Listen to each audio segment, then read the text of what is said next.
Okay, I really enjoyed this episode for the character work that was put into it.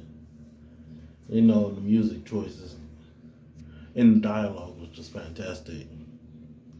Let me start with the Mark and Amber thing. It's really real well written, and I like it. But also, I know probably not everybody will enjoy it, but also I don't like in stories when you can tell that they're gonna break people up to put them together with someone else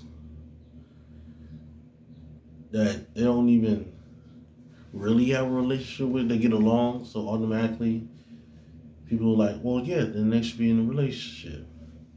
I'm like, sometimes it's just friendship, but it can be more. And it's the Mark and Eve thing. I mean, I haven't read the comics, but if you're gonna write it,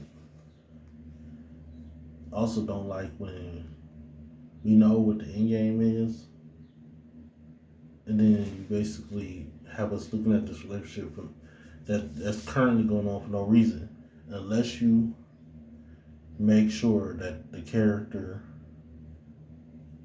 is a character and a real written one to where it doesn't feel that way.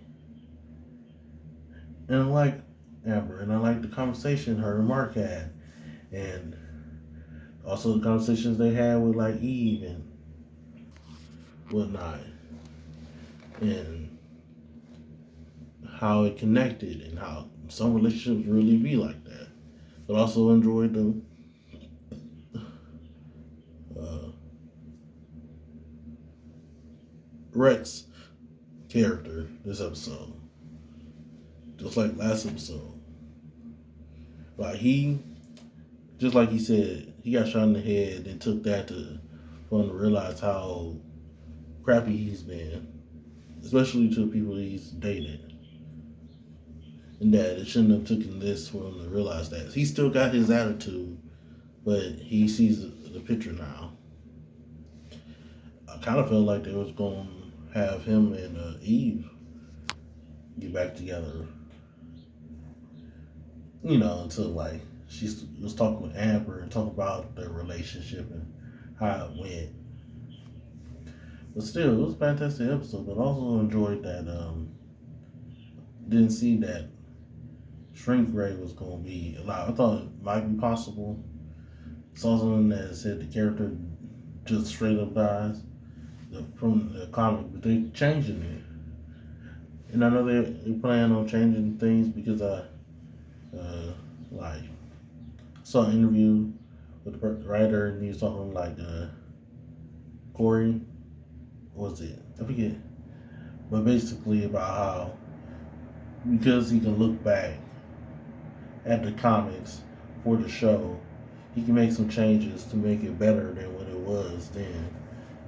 Because you can see the flaws that you had back then, man. It's a different medium. So I enjoyed that. But then stuff with Immortal and the existential crisis, essentially that Bobby, I forgot his name, is having, but also Mark's friend's boyfriend, who's also traumatized. That's another thing about this episode. Everyone dealing with their own trauma and slash relationships with different individuals, just like Mark's mom and the whole thing with baby. I really enjoyed that too. So I can't wait to see what we're doing next episode. Now we saw uh, Stevie, the portal dude with different dimensions. He's coming back into play, so I can't wait to see where that goes.